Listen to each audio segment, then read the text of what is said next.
Assalamualaikum warahmatullahi wabarakatuh. Salam sejahtera untuk kita semua. Hari ini kita akan masuk ke materi selanjutnya dari teks laporan percobaan, yaitu berkaitan dengan kaidah kebahasaan teks laporan percobaan. Tolong disimak dengan baik-baik materi hari ini.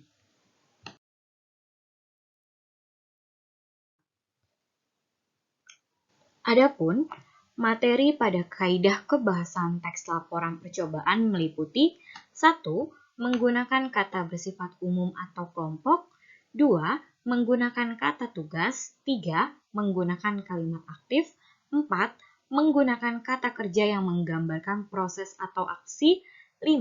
Menggunakan kata benda. 6. Menggunakan kata teknis. Lalu yang terakhir, nanti kita akan membahas tentang bagaimana cara menulis daftar pustaka pada teks laporan percobaan.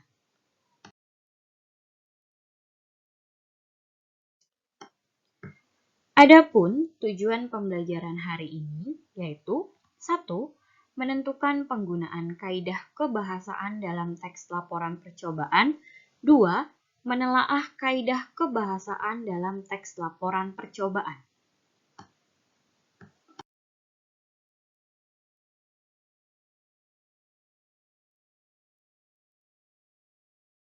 Kaidah kebahasaan teks laporan percobaan yang pertama yaitu penggunaan kata bersifat umum atau kelompok.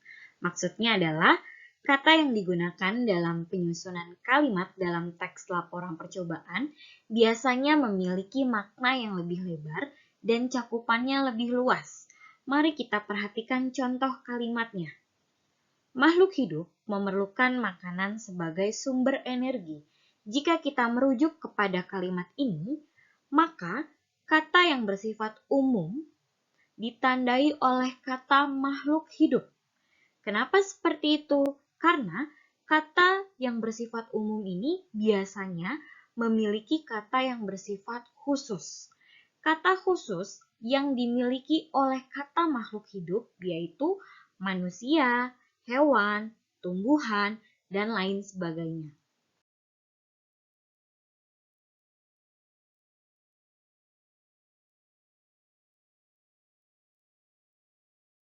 Kaidah kebahasaan yang kedua yaitu penggunaan kata tugas. Kata tugas dibagi menjadi dua. Yang pertama, preposisi atau biasa kita sebut sebagai kata depan. Lalu yang kedua adalah konjungsi atau biasa yang kita sebut sebagai kata hubung. Preposisi atau kata depan biasanya ditandai oleh kata di, ke, dari. Dan ciri khas penulisannya itu biasanya dipisah dari kata yang mengikutinya. Dan juga biasanya digunakan sebagai kata keterangan tempat. Lalu yang kedua adalah konjungsi atau kata hubung. Konjungsi atau kata hubung ini biasanya digunakan untuk menghubungkan antar kata dan antar kalimat, bahkan antar paragraf. Ada apa saja konjungsi dalam bahasa Indonesia? Kalian bisa lihat tabel berikut ini. Ada konjungsi penjumlahan, lalu konjungsi pertentangan, konjungsi pembetulan, konjungsi penegasan, konjungsi pembatasan, konjungsi pengurutan, konjungsi penyamaan, konjungsi penyebaban, konjungsi persyaratan, konjungsi tujuan, konjungsi penyuguhan, konjungsi kesewaktuan, konjungsi pengakibatan, konjungsi penjelasan, dan yang terakhir adalah konjungsi penyimpulan. Konjungsi-konjungsi ini atau kata hubung ini biasanya ada kata yang menandainya. Sebagai contoh, kita bisa lihat pada konjungsi penjumlahan. Konjungsi penjumlahan biasanya ditandai oleh kata dan, serta, dengan. Lalu kita lihat pada konjungsi tujuan. Biasanya ditandai oleh kata agar, supaya, guna, untuk. Begitu pula dengan konjungsi-konjungsi yang lain. Kalian bisa lihat di tabel yang sudah disajikan.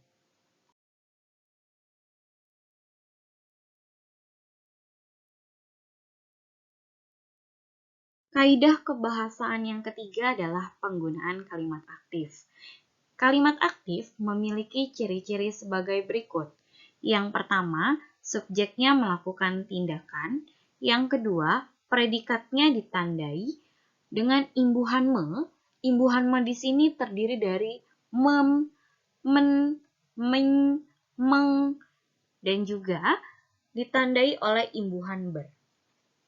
Contoh kalimatnya adalah 1. Karbohidrat mengalami metabolisme. 2. Karbohidrat mengalami keseimbangan asam dan basa. Kita bisa melihat bahwa kedua contoh kalimat ini merupakan contoh dari kalimat aktif. Kenapa seperti itu? Karena kalian bisa lihat predikat yang digunakan. Predikatnya itu sama-sama menggunakan imbuhan me, yaitu pada kata mengalami dan menjaga. Lalu, selain ada kalimat aktif, ada juga kalimat pasif. Nah, kalimat pasif ini kebalikan dari kalimat aktif. Ya, jadi ciri-cirinya itu adalah subjeknya dikenai suatu pekerjaan, lalu predikatnya biasanya menggunakan imbuhan di, ter, dan juga ke. Contohnya, kita lihat atau kita ambil dari contoh kalimat aktif. Tadi kalimat aktifnya adalah karbohidrat menjaga keseimbangan asam dan basa. Maka, jika kalimat ini kita ubah menjadi kalimat pasif, menjadi keseimbangan asam dan basa dijaga oleh karbohidrat. Bisa terlihat ya perbedaannya antara kalimat aktif dan juga kalimat pasif.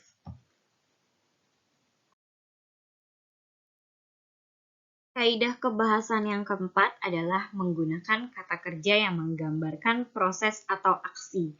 Kaidah kebahasan keempat ini sebenarnya berhubungan dengan kaidah kebahasan yang ketiga, yaitu penggunaan kalimat aktif. Jika suatu kalimat bentuknya adalah aktif, maka sudah pasti kata kerja atau predikat yang digunakan itu merupakan predikat yang menggambarkan sebuah proses atau sebuah aksi. Ya, kita lihat contohnya. Karbohidrat mengalami metabolisme. Di sini, kata kerja yang digunakan yaitu mengalami. Mengalami ini termasuk ke dalam kata kerja yang menggambarkan sebuah proses. Begitu pula dengan contoh yang kedua. Karbohidrat menjaga keseimbangan asam dan basa. Nah, pada contoh kedua ini juga kata kerja yang digunakan ini adalah menggambarkan sebuah aksi ya di dalam kalimatnya seperti itu. Jadi, antara kaidah kebahasan yang ketiga dan kaidah kebahasan yang keempat itu sebenarnya saling berhubungan atau berkaitan satu sama lain. Jadi, jika kalian menguasai kalimat aktif, maka sudah pasti kalian bisa menguasai penggunaan kata kerja yang digunakan, yang tentunya itu adalah untuk menggambarkan sebuah proses atau sebuah aksi. Kaidah kebahasan yang kelima yaitu penggunaan kata benda atau nomina. Nah, penggunaan kata benda atau nomina ini biasanya itu ditandai oleh nama orang, lalu benda-benda yang ada di sekitar kita, lalu manusia, lalu hewan, tumbuhan, itu biasanya disebut sebagai kata benda atau nomina. Tapi untuk lebih meyakinkan kalian, ya, kalian bisa cek di dalam kamus apakah dalam sebuah kalimat itu dan beberapa kata yang digunakan itu merupakan kata benda atau nomina.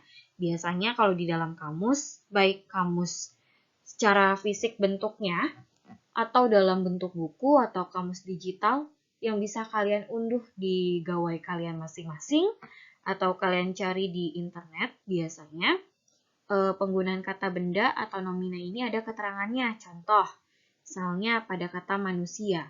Nanti di dalam kamus, baik online maupun offline itu nanti ada kata dalam kurungnya, yaitu dengan simbol N. Nah, itu menggambarkan bahwa kata tersebut termasuk ke dalam penggolongan kata benda. Kita lihat contohnya.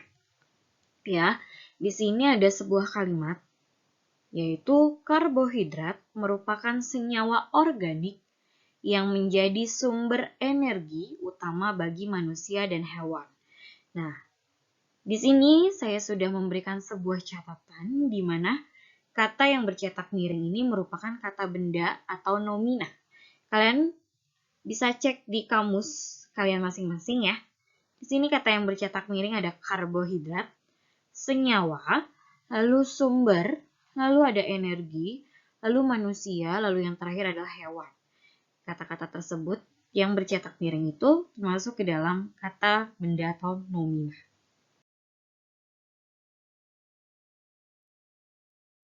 Kaidah kebahasaan yang keenam yaitu penggunaan kata teknis. Tentunya kata teknis ini sudah tidak asing lagi bukan di telinga kalian, karena ketika kita belajar bahasa Indonesia di kelas 7 dan kelas 8, tentunya beberapa teks masih menggunakan istilah penggunaan kata teknis. Sekarang kita ingat kembali apa itu kata teknis. Kata teknis itu merupakan kata yang memiliki istilah pada bidang tertentu. Jadi, kata teknis ini digunakan dan disesuaikan dengan topik yang dibahas dalam teks tersebut. Misalnya, pada teks laporan percobaan uji makanan. Tentunya, kata teknis yang digunakan itu berkaitan dengan uji makanan, seperti karbohidrat, protein, lemak, glukosa. Itu merupakan contoh dari penggunaan kata teknis. Nah, kita lihat contoh selanjutnya. Pada kalimat lemak atau lipid merupakan senyawa organik yang tidak larut dalam air. Karena topik yang dibahas ini berkaitan dengan senyawa organik, tentunya kata teknis yang digunakan itu adalah lemak, lipid. Tidak mungkin ketika kamu membahas tentang senyawa organik, maka kata teknis yang digunakan itu adalah reboisasi. Itu tidak saling berkaitan ya antara topik dengan kata teknis yang digunakan. Jadi intinya ketika kalian ingin menggunakan kata teknis harus berkaitan, harus disesuaikan dengan topik yang kalian bahas. Selanjutnya, kita akan membahas sedikit bagaimana penulisan daftar pustaka. Kenapa penulisan daftar pustaka ini harus kita bahas? Karena daftar pustaka ini terdapat pada struktur dari teks laporan percobaan, di mana daftar pustaka ini digunakan sebagai rujukan. Jadi ketika kalian menuliskan teks laporan percobaan, pada bagian kajian teori, kalian tidak bisa berdasarkan hayalan kalian sendiri. Tidak bisa hanya mengambil dari buku, mengambil dari internet, tanpa dicantumkan. Karena itu merupakan sebuah tindakan plagiat. Seperti itu. Jadi kita lihat dulu bagaimana penulisan daftar pustaka. Daftar pustaka biasanya bersumber dari buku dan jurnal serta dari internet. Untuk yang ini kita akan membahas dulu bagaimana penulisan daftar pustaka yang bersumber dari buku dan juga jurnal. Nah, kalian harus ingat pola penulisannya. Yang pertama ada nama pengarang, lalu tahun, judul, kota, dan penerbit, atau kita singkat menjadi Natajukobit.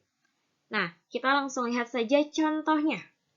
Di sini, di contoh ini, ya, ada 3 kriteria. Yang pertama, di mana nama pengarangnya terdiri dari 2 kata, lalu nama pengarangnya terdiri dari 3 kata, lalu yang ketiga, nama pengarangnya ini lebih dari 1 orang.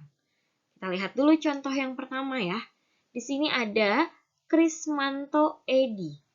Aturan dalam penulisan daftar pustaka untuk nama pengarang atau nama penulis, penulisannya itu dibalik ya. Jadi sebenarnya namanya itu adalah Edi Krismanto. Tapi karena aturan penulisannya dibalik, maka penulisannya menjadi Krismanto. Ini kata kedua ya, kata kedua dari nama aslinya. Lalu kalian berikan tanda koma, lalu baru kata pertama pada namanya yaitu Edi. Setelah itu kita tulis tahun terbitnya. Tahun terbit buku ini kapan? Ya, setelah penulisan nama, jangan lupa berikan tanda titik, lalu tulis tahun ya, tahun terbit bukunya yaitu tahun 2021, Lalu berikan lagi tanda titik, setelah itu judul bukunya ini apa. Jangan lupa, ketika menuliskan nama judul, penulisannya harus dimiringkan. Seperti ini ya. Setelah judul, berikan tanda titik ya. Setelah itu, kota terbitnya Jakarta. Dan yang terakhir, penerbit. Untuk penerbit, tidak menggunakan tanda titik ya. Tanda titik setelah kota terbit, melainkan menggunakan tanda titik 2 seperti ini. Jadi Jakarta, titik 2, PT Gramedia Widya Sarna Indonesia, baru yang terakhir berikan lagi tanda titik. Lalu kita lihat penulisan daftar pustaka ya, yang terdiri dari 3 kata pada nama pengarangnya. Nah, di sini sebenarnya nama aslinya itu adalah Wardana Wisnu Arya. Maka yang harus kalian tulis pertama kali itu adalah kata yang ketiga. Berarti Arya, koma, ya. Baru kata pertama dan kedua, Wardana Wisnu. Setelah itu sama ya, berikan tanda titik. Lalu tahun terbit 2004, lalu tanda titik lagi, lalu judul buku, tentunya dimiringkan, dampak pencemaran lingkungan, lalu tanda titik, lalu kota terbit yaitu Yogyakarta, dan penerbitnya Andi, baru titik, seperti itu. Lalu bagaimana dengan penulisan daftar pustaka yang penulisnya ini lebih dari 1 orang? Nah, kalau lebih dari 1 orang, di sini yang menulis ini adalah Wijaya Agung. Nah, Wijaya Agung ini sebenarnya namanya adalah Agung Wijaya. Masih sama ya seperti contoh yang pertama, karena terdiri dari 2 huruf, maka nama terakhirnya dulu, Wijaya, Agung. Lalu ini nama pengarangnya atau nama penulisnya ini tidak perlu kita tuliskan semua. Misalnya, Wijaya Agung, lalu setelah itu ada misalnya Andi, lalu Edi Krismanto, tidak perlu kalian tuliskan semua. Cukup dengan tuliskan DKK. Lalu dilanjutkan dengan tanda titik. Kalau tahun terbit 2009, tanda titik judul buku dimiringkan. Lalu kota terbit Jakarta, titik 2, nama penerbitnya siapa. Departemen Pendidikan Nasional. Lalu diakhiri dengan tanda titik. Kurang lebih seperti ini untuk penulisan daftar pustaka yang bersumber dari buku atau jurnal. Selanjutnya, kita lihat bagaimana penulisan daftar pustaka bersumber dari internet. Untuk bersumber dari internet, sebenarnya kurang lebih sama ya. Yang ditulis ada nama pengarang, lalu tahun, lalu judul, lalu URL, di mana URL ini maksudnya itu adalah linknya dan waktu pengambilan. Contohnya, untuk nama pengarang sama saja ya. Jika ada 3 huruf, maka tentu dibalik ya. Dimulai dari huruf yang terakhir terlebih dahulu, yaitu Reza, Joko Iqbal, tanda titik. Lalu tahun di sini maksudnya ini adalah kapan artikel ini diterbitkan, yaitu tahun 2015. Lalu tanda titik, lalu kita tulis judulnya. Judulnya itu misalnya uji makanan adalah cara mengetahui suatu bahan dengan tanda kutip 2 seperti ini. Atau kalau mau dimiringkan juga tidak apa-apa, boleh ya. Lalu selanjutnya diberikan tanda koma. Tanda koma, lalu situs webnya atau URL atau linknya, silakan kamu bisa kopas saja di website yang kamu ambil, lalu diberikan tanda koma lagi, lalu waktu pengambilan, kamu mengambilnya ini kapan? Contohnya, diakses pada 18 Juli 2022 pukul 9 WIB, tanda titik lagi. Kurang lebih seperti ini untuk penulisan daftar pustaka yang bersumber dari internet. Tentunya yang perlu kalian ketahui ketika kalian mengambil sebuah informasi dari internet, pastikan situs-situs yang kalian ambil itu adalah situs-situs yang terpercaya, bukan situs-situs yang memang isinya itu kurang baik. Maksudnya kurang baik ini adalah dari situs A, ya kopasnya dari situs B, situs C, seperti itu. Kalau bisa diambil dari situs-situs yang betul-betul ilmiah ya, atau terpercaya. terpercaya atau sumber-sumber yang betul-betul percaya dan juga dapat dipertanggungjawabkan kebenarannya. Seperti itu. Demikianlah untuk materi kita hari ini berkaitan dengan kaidah kebahasaan teks laporan percobaan. Mohon maaf jika ada kekurangan dan terima kasih sudah mau menyimak video ini. Semoga bermanfaat.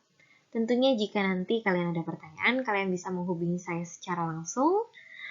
Terima kasih. Wassalamualaikum warahmatullahi wabarakatuh.